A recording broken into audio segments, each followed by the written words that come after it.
नमस्ते. आपण आत्ताच थोड्या वेळापूर्वी ट्रेड्स ऑफ EI मॉडेल बघितले. ट्रेड्स ऑफ EI मॉडेलमध्ये काय आलेलं, त्यात 4 प्रकारचे ट्रेड्स आलेले.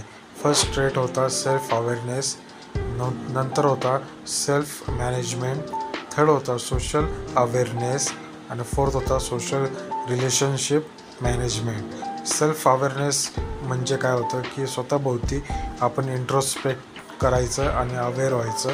आपल्या मनात, आपल्या विचारात काय चाललं आहे त्या गोष्टींचं सेल्फ अवेअरनेस व्हायचं.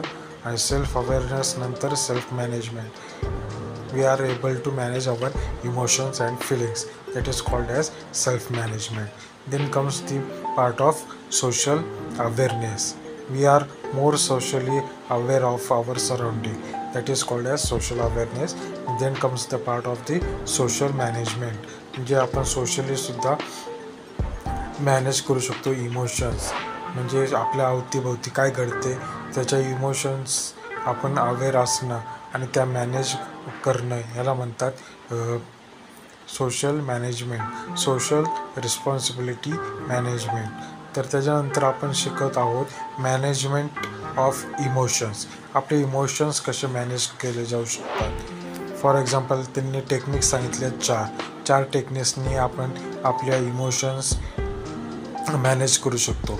त्याला सायकोलॉजीमध्ये ME असं म्हणतात, मॅनेजिंग इमोशन्स. तर त्या 4 प्रकार आहेत. त्यापैकी पहिला प्रकार आहे माइंडफुलनेस. ME managing emotions.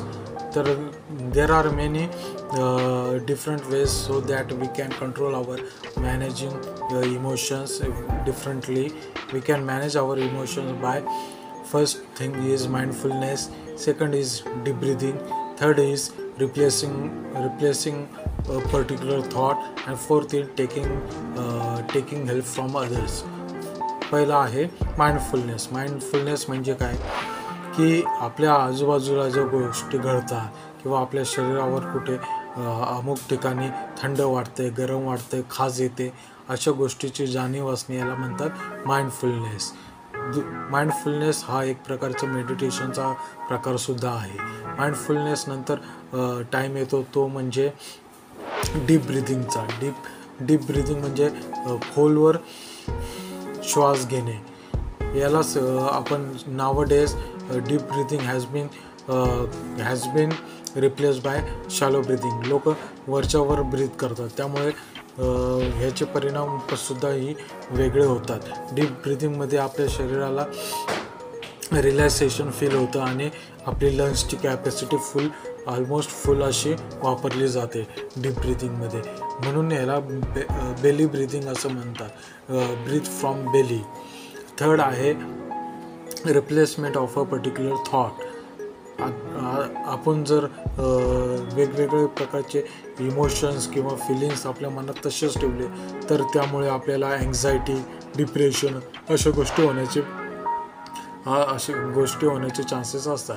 त्यामुळे डिप्रेशन आणि टेन्शन या गोष्टी दूर करण्यासाठी पर्टिक्युलर थॉट आपण रिप्लेस करू शकतो मोर पॉझिटिव्ह थॉट. फॉर एक्झाम्पल, मला या सगळ्या गोष्टी जमत नाही असा विचार असेल जर आपल्या मनात, मला बऱ्याच गोष्टी जमत नाही, त्याचा रिप्लेसमेंट आपण असं करू शकतो की मला बऱ्याच न जमणाऱ्या गोष्टींचं नॉलेज आहे, म्हणजे पुढे जाऊन मी त्याचा वापर करून यशस्वी होऊ शकतो. हा एक रिप्लेसमेंट ऑफ द थॉट झाला. आणि लास्ट आहे taking help from the other individuals.